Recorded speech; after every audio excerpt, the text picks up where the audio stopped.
Hello guys, मैं वीरेंद्र कुमार, ज्ञान ज्योति IT college Churu. Guys आज हम बात करेंगे थ्योरी के महत्वपूर्ण 50 क्वेश्चनों की, जो हमारी परीक्षा की दृष्टि से बहुत महत्वपूर्ण होते हैं। तो चलो गाइज चलते हैं। ये हमारी क्वेश्चन नंबर सीरीज 6 रहेगी। ओके गाइज, आज का अपना पहला क्वेश्चन, इस सीरीज का पहला क्वेश्चन। ओके गाइज, पहला क्वेश्चन, एक इलेक्ट्रॉन का चार्ज कितना होता है। तो गाइस इसमें आपको ऑप्शन दे रखे हैं 1.602 इंटू 10⁻⁻1 कूलाम, -9 कूलाम भी नहीं होता, -5 कूलाम भी नहीं होता, 10⁻9 कूलाम भी नहीं होता। तो गाइस जिसका आंसर होगा ऑप्शन नंबर ई, 1.602 इंटू 10⁻⁻19 कूलाम।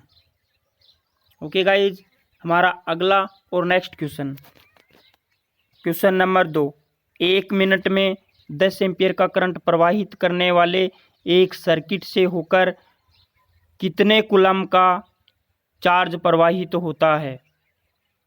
कितने कूलम का चार्ज प्रवाहित होता है। तो गाइज इस क्वेश्चन का आंसर है वो ऑप्शन नंबर ई सही होगा। 10 एम्पियर की बात हो रही है, 1 कूलम। 1 मिनट में 60 सेकंड होते हैं। अगर आप 60 को 10 से गुणा करोगे,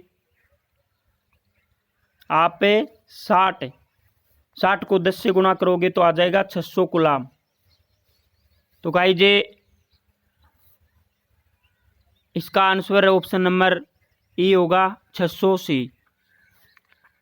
ओके गाइज, हमारा अगला और नेक्स्ट क्वेश्चन, भूरे, हरे, धूसर, चमकीले लाल रंग का रेजिस्टर होगा। तो गाइज आपको देखना पड़ेगा BB Roy great Britain very good wife वाली टेबल से आपको कलर कोडिंग प्रतिरोध का मान ज्ञात करना होगा। गाइज इसका आंसर है ऑप्शन नंबर ए सही होगा, 1.58 ओम। इसमें सहन सीमा वाला लास्ट वाला नहीं दे रखा। ओके गाइज, हमारा अगला और नेक्स्ट क्वेश्चन, निम्न डिवाइस में से कौन सा मुख्य रूप से प्रतिरोधी तापमान सेंसर और वर्तमान सीमित डिवाइस के रूप में उपयोग किया जाता है। तो गाइस जो वो हो गया एनटीसी थर्मिस्टर। कौन सा होता है? NTC thermistor. एनटीसी की अगर फुल फॉर्म देखें तो नेगेटिव टेम्परेचर कोफिशिएंट होती है।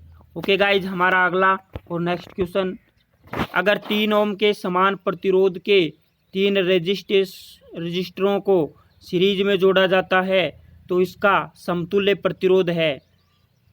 सीधी सी बात है गाइज, 3 ओम का प्रतिरोध है और 3 ओम के 3 प्रतिरोध हैं और उनको श्रेणी क्रम में जोड़ा गया है, तो टोटल प्रतिरोध है वो इनके योग के बराबर हो जाएगा, यानी 3 + 3 + 3 यानी 9 ओम। तो गाइज इस क्वेश्चन का आंसर है वो ऑप्शन नंबर ए सही हो जाएगा। ओके गाइज, हमारा अगला और नेक्स्ट क्वेश्चन, प्रदीप्ति की इकाई क्या है। सीधा सा सिंपल सा क्वेश्चन पूछा गया है गाइज कि प्रदीप्ति यानी इल्यूमिनेशंस की इकाई क्या है। तो गाइज प्रदीप्ति की इकाई है वो लक्स होती है। तो गाइज हमारे इस क्वेश्चन का आंसर ऑप्शन नंबर डी सही हो जाएगा। ओके गाइज, हमारा अगला और नेक्स्ट क्वेश्चन, अगर कोयल का प्रतिरोध 15 ओम, कोयल का इम्पीडेंस 25 ओम है तो इंडक्टिव रिएक्टेंस से क्या होगा। अगर कोयल का प्रतिरोध 25 ओम, कोयल का इम्पीडेंस 25 ओम है तो इंडक्टिव रिएक्टेंस क्या होगा।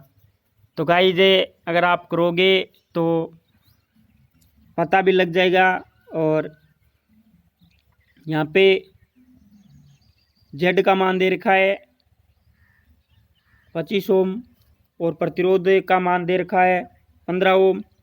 और आपको उस फॉर्मूले से एक्स एल की वैल्यू ज्ञात करनी है, तो वो आएगी 20 ओम आएगी, वो आएगी 20 ओम। तो गाइज हमारे इस क्वेश्चन का आंसर है वो ऑप्शन नंबर सी सही हो जाएगा। ओके गाइज, हमारा अगला और नेक्स्ट क्वेश्चन, आग की इनमें से कौन सी वर्ग में विद्युतीय उपकरण के कारण होने वाली आग शामिल है। तो गाइज विद्युतीय उपकरणों में लगने वाली आग या होने वाली आग है वो वर्ग सी श्रेणी में रखी गई है। तो इस क्वेश्चन का आंसर है वो ऑप्शन नंबर सी सही हो जाएगा, वर्ग सी। ओके गाइज, हमारा अगला और नेक्स्ट क्वेश्चन, एक स्टेप अप ट्रांसफॉर्मर में मोड़ों या टर्न का अनुपात होता है 1 से 1 0.5 से कम है, 1 से कम है, 1 से अधिक है, या तो ए या सी।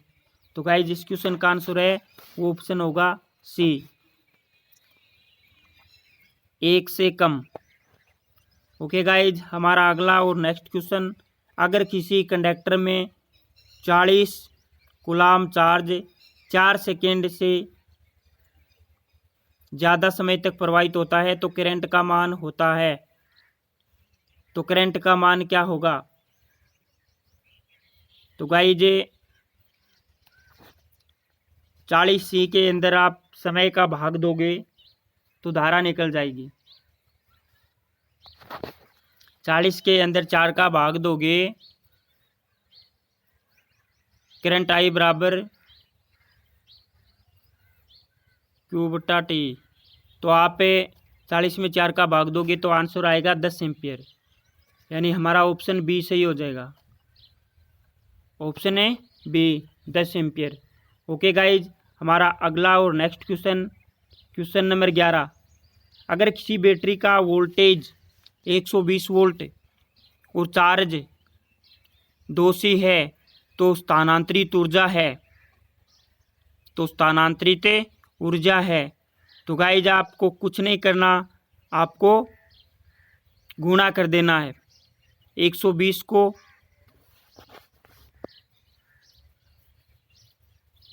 2 से गुणा कर देना है तो आ जाएगा 240 से जे यानी जूल।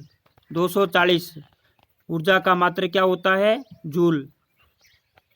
तो गाइज यहाँ पे आपको ऑप्शन कर देना है 240 जूल। ओके गाइज, हमारा अगला और नेक्स्ट क्वेश्चन, प्रतिरोध का व्युत्क्रम है। प्रतिरोध है वो धारा के प्रवाह में बाधा उत्पन्न करता है। इसका व्युत्क्रम क्या है, इसका व्युत्क्रम क्या है। तो गाइज इसका व्युत्क्रम होगा कंडक्टेंस, क्योंकि कंडक्टेंस धारा के प्रवाह में सुगमता प्रदान करता है, धारा के प्रवाह में सुगमता प्रदान करता है। तो इसका आंसर हो जाएगा ऑप्शन नंबर बी सही। ओके गाइज, हमारा अगला और नेक्स्ट क्वेश्चन, एक करंट प्रवाहित करने वाले कंडक्टर का क्षेत्रफल 10 वर्ग मीटर और इसकी लंबाई 1 मीटर है। अगर इसका प्रतिरोध 1 ओम है तो इसकी प्रतिरोधकता क्या होगी। तो इसकी प्रतिरोधकता क्या होगी। तो गाइज अगर इसकी बात की जाए तो इसकी प्रतिरोधकता है वो 10 ओम मीटर होगी, 10 ओम मीटर। और अगर गाइज प्रतिरोधकता या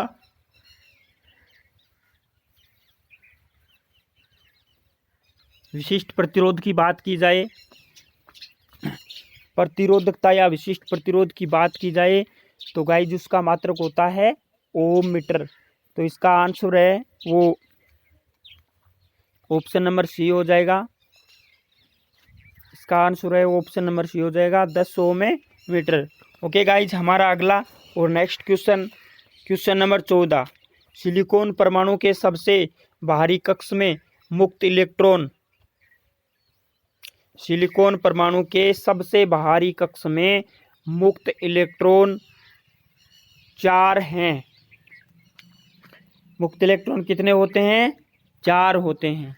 ओके गाइज, हमारा अगला और नेक्स्ट क्वेश्चन, एसी के औसत मान से आरएमएस के अनुपात को, एसी के औसत मान से आरएमएस मान के अनुपात को फॉर्म फैक्टर कहा जाता है। क्या कहा जाता है? Form factor. ओके गाइज, इस क्वेश्चन का आंसर है वो ऑप्शन नंबर सी सही हो जाएगा। क्या कहा जाता है? Form factor. ओके गाइज, हमारा अगला और नेक्स्ट क्वेश्चन, क्वेश्चन नंबर 16, निम्न में से किस प्रकार का वाट मीटर सिर्फ एसी पर इस्तेमाल किया जाता है? तो गाइज, अगर सिर्फ एसी की बात हो रही है, सिर्फ एसी पर इस्तेमाल किया जाता है, तो वो होता है induction type watt meter. Induction type watt meter है, वो केवल एसी पर इस्तेमाल किया जाता है। तो गाइज, हमारे इस क्वेश्चन का आंसर है वो ऑप्शन नंबर ए सही हो जाएगा। ओके गाइज, हमारा अगला और नेक्स्ट क्वेश्चन, एक सॉफ्ट ग्रेफाइट ब्रश का क्षेत्रफल, एक सॉफ्ट ग्रेफाइट ब्रश का संपर्क क्षेत्र 5 वर्ग सेंटीमीटर है। अगर पदार्थ की करंट डेंसिटी 9 एम्पियर प्रति सेंटीमीटर स्क्वायर है, तो कितना करंट प्रवाहित कर सकता है? तो कितना करंट प्रवाहित कर सकता है? तो गाइज, 9 एम्पियर प्रति सेंटीमीटर स्क्वायर, और इधर क्या है? ब्रश का संपर्क क्षेत्र 5 वर्ग सेंटीमीटर, यानी इसको भी सेंटीमीटर स्क्वायर लिख सकते हैं, वर्ग सेंटीमीटर को सेंटीमीटर स्क्वायर लिख सकते हैं। तो गाइज, 5 को 9 से गुणा कीजिएगा, तो करंट प्रवाह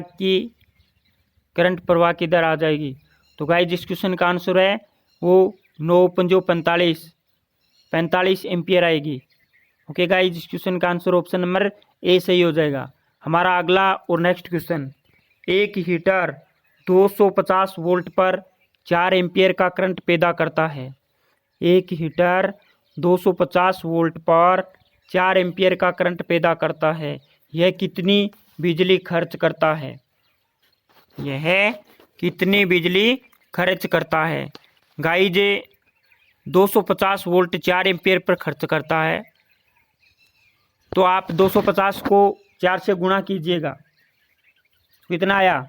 1000, क्योंकि बिजली की खपत वाट में मापते हैं, तो वाट पी बराबर क्या होता है? We into I. वी कितना है? 250। आई कितना है? 4। 250 को 4 से गुणा करोगे तो कितना आएगा? 1000। 1000 को क्या लिख सकते हैं? 1 किलो, और वाट क्या है? मात्रक है, तो इसका आंसर क्या हो जाएगा? B, 1 kilowatt. Okay guys, हमारा अगला और नेक्स्ट क्वेश्चन, के लिए बैटरियों को समांतर में जोड़ा जाता है। ऑप्शन में दे रखा है करंट की क्षमता बढ़ाने के लिए, वोल्टेज आउटपुट को बढ़ाने के लिए, वोल्टेज आउटपुट को कम करने के लिए, करंट की क्षमता को कम करने के लिए, करंट और वोल्टेज दोनों बढ़ाने के लिए। गाइस, इस क्वेश्चन का आंसर है ऑप्शन नंबर ए सही हो जाएगा। करंट की क्षमता बढ़ाने के लिए बैटरियों को समांतर क्रम में जोड़ा जाता है। ओके गाइस, हमारा अगला और नेक्स्ट क्वेश्चन, एक लेड एसिड बैटरी के विशिष्ट गुरुत्व का इस्तेमाल अक्सर, एक लेड एसिड बैटरी के विशिष्ट गुरुत्व का इस्तेमाल अक्सर इसके चार्ज होने की स्थिति को मापने के लिए किया जाता है। चार्ज होने की स्थिति को मापने के लिए किया जाता है। तो गाइज, विशिष्ट गुरुत्व का इस्तेमाल इसीलिए किया जाता है ताकि बैटरी के चार्ज की स्थिति का पता कर सकें। तो गाइज, इस क्वेश्चन का आंसर है वो ऑप्शन नंबर सी सही हो जाएगा। ओके गाइज, हमारा अगला और next question, question number 21, lucky question, इनमें से कौन सा चमकीला पदार्थ लैंप में हरे रंग की रोशनी देता है? यानी हरे रंग की रोशनी कौन सा रंग देता है या कौन सा पदार्थ देता है? हरे रंग की रोशनी कौन सा पदार्थ देता है? तो गाइज यहाँ पे बात करें जिंक सिलिकेट की, जिंक सिलिकेट पदार्थ है वो लैंप में हरे रंग की रोशनी देता है। तो इस क्वेश्चन का आंसर है वो ऑप्शन नंबर ई सही हो जाएगा, जिंक सिलिकेट। ओके गाइज, हमारा अगला और नेक्स्ट क्वेश्चन, फ्यूज का मुख्य कार्य निम्न में से क्या है? फ्यूज का मुख्य कार्य निम्न में से क्या है? अतिरिक्त धारा की रोकथाम करना, अतिरिक्त धारा की रोकथाम करना ही फ्यूज का मुख्य कार्य होता है। तो गाइज इस क्वेश्चन का आंसर है वो ऑप्शन नंबर सी सही हो जाएगा, अतिरिक्त धारा की रोकथाम करना। ओके गाइज, हमारा अगला और next question, lead acid battery plates को मजबूती देने के लिए निम्न में से किस धातु का इस्तेमाल किया जाता है? लेड एसिड बैटरी प्लेट को मजबूती देने के लिए निम्न में से कौन सी धातु का इस्तेमाल किया जाता है? तो गाइज इसका आंसर हो गया एंटीमनी, ऑप्शन नंबर ई सही हो जाएगा, एंटीमनी। एंटीमनी धातु का इस्तेमाल किया जाता है। ओके गाइज, हमारा अगला और नेक्स्ट क्वेश्चन, ब्रिज रेक्टिफायर के लिए न्यूनतम कितने डायोड की आवश्यकता होती है? गाइज अगर ब्रिज रेक्टिफायर की बात करें तो न्यूनतम 4 डायोड की आवश्यकता होती है। आपने ब्रिज रेक्टिफायर देखा भी होगा, बनाया भी होगा। तो गाइज हमारे इस क्वेश्चन का आंसर है वो ऑप्शन नंबर बी सही हो जाएगा। ओके गाइज, हमारा अगला और नेक्स्ट क्वेश्चन, इलेक्ट्रिक लोहा के हीटिंग तत्व को बनाने के लिए निम्नलिखित में से किस मिश्र धातु का उपयोग किया जाता है? लोहा या इसमें पूछा है इलेक्ट्रिक लोहा के हीटिंग तत्व को बनाने के लिए निम्नलिखित में से किस धातु या किस मिश्र धातु का उपयोग किया जाता है? तो गाइस जिसका आंसर होगा नाइक्रोम। क्या होगा? नाइक्रोम, ऑप्शन नंबर डी सही, नाइक्रोम। नाइक्रोम एक ऐसी धातु है जो हीटिंग एलिमेंट में काम में ली जाती है और ये निकिल प्लस क्रोमियम 80% निकिल और 20% क्रोमियम से बनी मिश्र धातु होती है। ओके गाइज, हमारा अगला और नेक्स्ट क्वेश्चन नंबर 26, निम्न में से किसे मापने के लिए थर्मोकपल का इस्तेमाल किया जाता है? तो गाइज तापमान को मापने के लिए थर्मोकपल का इस्तेमाल किया जाता है, ऑप्शन नंबर बी सही होगा, तापमान। ओके गाइज, हमारा अगला और नेक्स्ट क्वेश्चन, निम्न में से किसमें ताप परिवर्तित होने पर प्रतिरोध में परिवर्तित नहीं होता? एक ऐसा पदार्थ कौन सा है जिसके तापमान परिवर्तन से पदार्थ के प्रतिरोध में कोई परिवर्तन नहीं होता? तो वो होता है गाइज मैग्नीन। कौन सा होता है? मैग्नीन, ऑप्शन नंबर डी सही होगा, मैग्नीन। ओके गाइज, हमारा अगला और नेक्स्ट क्वेश्चन, प्रतिरोधक किसका उदाहरण है? प्रतिरोधक किसका उदाहरण है? द्विपार्श्विक घटक, सक्रिय घटक, निष्क्रिय घटक, एक पार्श्विक घटक। तो गाइस इस क्वेश्चन का आंसर होगा ऑप्शन नंबर डी, ए और सी, यानी द्विपार्श्विक घटक और निष्क्रिय घटक दोनों का उदाहरण है, ऑप्शन नंबर डी सही। ओके गाइस, हमारा अगला और नेक्स्ट क्वेश्चन, परिपथ में धारा के प्रवाह के विरोध को क्या कहा जाता है? परिपथ में धारा के प्रवाह के विरोध को क्या कहा जाता है? तो गाइस उसको कहा जाता है प्रतिरोध, क्योंकि धारा के प्रवाह में बाधा उत्पन्न करने वाली युक्ति कौन सी होती है? प्रतिरोध। तो ऑप्शन बी सही हो जाएगा, प्रतिरोध।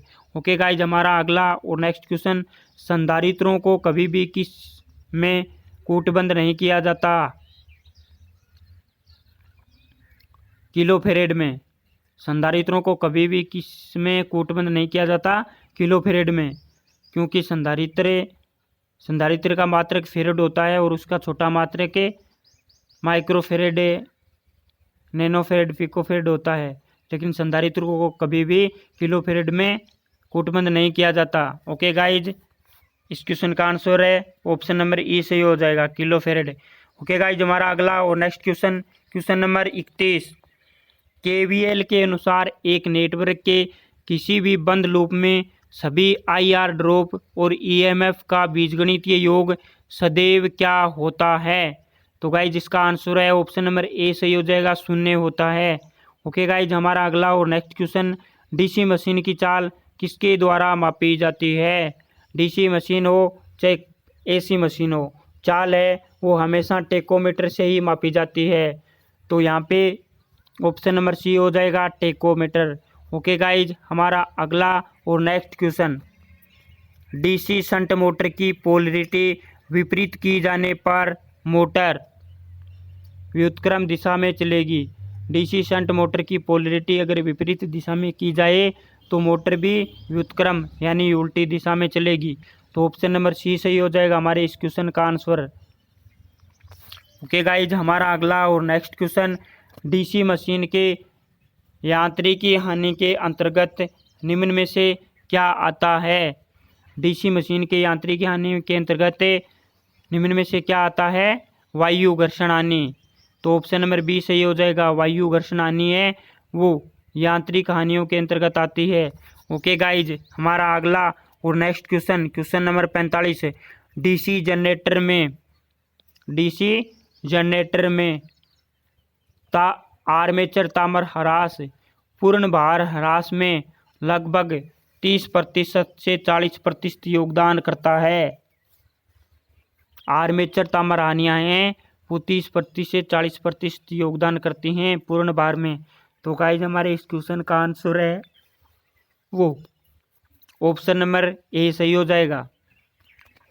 ओके गाइज, हमारा अगला और नेक्स्ट क्वेश्चन, विद्युत घर्षण में निम्न में से किस डीसी मोटर का इस्तेमाल किया जाता है?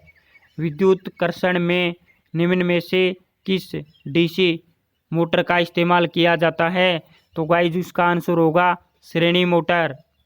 विद्युत घर्षण में डीसी श्रेणी मोटर का इस्तेमाल किया जाता है। तो ऑप्शन बी सही होगा। ओके गाइज, हमारा अगला और next question, question number 37, DC श्रेणी की चाल निम्न में से किस पद्धति द्वारा नियंत्रित की जाती है? क्षेत्र डायवर्टर, आर्मेचर डायवर्टर, टेप्ड क्षेत्र कुंडलियों का समांतर करके, इन सब। तो गाइज डीसी श्रेणी मोटर की चाल है वो इन सब से नियंत्रित की जा सकती है। ऑप्शन नंबर ई सही होगा। ओके गाइज, हमारा अगला और नेक्स्ट क्वेश्चन, हिस्टेरेसिस लूप किसका क्षेत्र निरूपित करता है? कुल क्रोड क्षेत्र, ताम्र ह्रास, आर्मेचर ह्रास, हिस्टेरेसिस ह्रास, हिस्टेरेसिस तथा हिस्टेरेसिस ह्रास और भंवर द्वारा ह्रास। तो गाइज हिस्टेरेसिस लूप है वो हिस्टेरेसिस ह्रास को निरूपित करता है। तो ऑप्शन नंबर डी सही हो जाएगा। ओके गाइज, हमारा अगला और नेक्स्ट क्वेश्चन, क्वेश्चन नंबर 39, 4 ध्रुवीय डीसी जनरेटर 1500 RPM पर चल रही है। आर्मेचर वाइंडिंग में धारा की आवृत्ति क्या होगी? आर्मेचर वाइंडिंग में धारा की आवृत्ति क्या होगी? 4 ध्रुवीय डीसी जनरेटर 1500 RPM पर चल रहा है, आर्मेचर वाइंडिंग में धारा की आवृत्ति क्या होगी? तो गाइज इसका आंसर है वो 50 हर्ट्ज होगा, क्योंकि P बराबर 120 F/P वाले सूत्र से हम ज्ञात कर सकते हैं। अगर 2 पोल की मशीन है और उसकी गति 3000 RPM है तो फ्रीक्वेंसी का मान 50 हर्ट्ज ही आएगा। और 4 पोल की मशीन है और गति अगर 1500 RPM है तो फ्रीक्वेंसी का मान है वो 50 हर्ट्ज ही आएगा। ओके गाइज, 6 पोल की मशीन है और गति अगर 1000 RPM है तो फ्रीक्वेंसी का मान 50 हर्ट्ज ही आएगा। तो गाइज इस क्वेश्चन का आंसर ऑप्शन नंबर बी सही हो जाएगा, 50 हर्ट्ज। ओके गाइज, हमारा अगला और नेक्स्ट क्वेश्चन, स्लिप रिंग प्रेरणी मोटर में कितने स्लिप रिंग होते हैं? स्लिप रिंग प्रेरणी मोटर में कितने स्लिप रिंग होते हैं? तो गाइज स्लिप रिंग प्रेरण मोटर में 3 स्लिप रिंग होती हैं। ओके गाइज, हमारा अगला और next question, question number 41, DC machine में कम्यूटेटर निम्न में से कौन सा कार्य करता है? डीसी को एसी में रूपांतरित करना और एसी को डीसी में रूपांतरित करना और डीसी को एसी में रूपांतरित करना, डीसी मशीन में कम्यूटेटर ये कार्य करता है। तो गाइज इस क्वेश्चन का आंसर है वो ऑप्शन नंबर सी सही हो जाएगा, ए और बी दोनों, ए और बी दोनों। गाइज अगला और नेक्स्ट क्वेश्चन, एक 250 वोल्ट डीसी मशीन में शंट फील्ड प्रतिरोध 440 ओम पाया जाता है, शंट फील्ड करंट का मान क्या होगा? शंट फील्ड करंट का मान क्या होगा? तो गाइज सीधी सी बात है कि शंट वोल्टेज तो शंट को पूरी मिलेगी 220 वोल्ट, और शंट फील्ड प्रतिरोध कितना है? 440 वोल्ट। तो पूछा क्या है? Shunt field current. तो SHI यानी शंट फील्ड करंट निकालेंगे तो I बराबर V बटा R। V कितना है? 220 वोल्ट, और R कितना है? 440 वोल्ट। तो 220 वोल्ट के अंदर 440 का भाग दोगे तो आएगा 0.5, और धारा पूछ रखी है तो मात्रक एम्पियर हो जाएगा। तो इस क्वेश्चन का आंसर है ऑप्शन नंबर बी सही होगा। बी सही होगा, 0.5 एम्पियर। ओके गाइज, हमारा अगला और नेक्स्ट क्वेश्चन, यदि डीसी मोटर की बिना किसी लोड के गति 2000 आरपीएम है और फुल लोड की गति 1900 आरपीएम है तो इसका वोल्टेज नियमन कितना होगा? तो सीधी सी बात है गाइज कि वोल्टेज नियमन है वो 5% होगा। वोल्टेज नियमन 5% होगा। आप निकाल सकते हो 5%, क्योंकि यहाँ पे दे रखा है नो लोड करंट 2000 और फुल लोड करंट 1900 बटा फुल लोड करंट 2000। तो अगर आप 100 के अंदर 2000 का भाग दोगे और 100 से गुणा करोगे तो कितना आएगा? 5%। कितना आएगा? 5%। ऑप्शन नंबर ए सही हो जाएगा। ओके गाइज, हमारा अगला और नेक्स्ट क्वेश्चन, बैटरी में किसी पदार्थ के रासायनिक समकक्ष या समकक्ष वजन को निर्धारित किया जाता है किससे? फेराडे का इलेक्ट्रोलाइसिस का नियम से किया जाता है। ओके गाइज, हमारे इस क्वेश्चन का आंसर है ऑप्शन नंबर ए सही होगा। अगला क्वेश्चन, डीसी जनरेटरों में पोल शू या पोल के साथ किस प्रकार बांधे जाते हैं? वेल्डिंग एक, ब्रेजिंग एक, रिवेट्स एक, काउंटर संक स्क्रूज एक, सोल्डरिंग। तो गाइज डीसी जनरेटरों में पोल शू या पोल के साथ किस प्रकार बंधे जाते हैं? काउंटर संक स्क्रूज। तो ऑप्शन नंबर डी सही हो जाएगा। ओके गाइज, हमारा अगला और नेक्स्ट क्वेश्चन, एक स्टार संबंध 3 फेज सर्किट का वोल्टेज 200 वोल्ट है, लाइन वोल्टेज कितना होगा? एक स्टार संबंध 3 फेज सर्किट का फेज वोल्टेज 200 वोल्ट है, लाइन वोल्टेज कितना होगा? तो गाइज लाइन वोल्टेज की अगर बात करें तो वो होगा 346.4 वोल्ट। ऑप्शन नंबर डी सही हो जाएगा। ओके गाइज, हमारा अगला और नेक्स्ट क्वेश्चन, यदि 150 ओम, 180 ओम और 60 ओम के प्रतिरोधक स्टार में जुड़े हुए हैं तो तुल्य डेल्टा कनेक्शन ज्ञात कीजिए। तो तुल्य डेल्टा कनेक्शन ज्ञात कीजिए। ये पॉइंट मैंने गाइज आपको स्टार को डेल्टा में और डेल्टा प्रतिरोध को स्टार में बदलना मैंने अलग से बताया है। गाइज आप उस क्वेश्चन को कीजिएगा। वैसे ही अगर मैं अलग से करूँगा इस क्वेश्चन को तो कम से कम 4 से 5 मिनट लग जाएंगे। तो गाइज मैं आपको सीधा सा ऑप्शन यहाँ पे दे रखा है 780 ओम, 260 ओम और 312 ओम। ऑप्शन नंबर ए सही हो जाएगा। ऑप्शन नंबर ए सही हो जाएगा, आप करके देख लीजिएगा। ओके गाइज, हमारा अगला और नेक्स्ट क्वेश्चन, एक डीसी शंट मोटर की टॉर्क और आर्मेचर करंट की विशेषता क्या है? रैखिक है गाइज। ऑप्शन नंबर ए सही हो जाएगा। ओके गाइज, हमारा अगला और नेक्स्ट क्वेश्चन,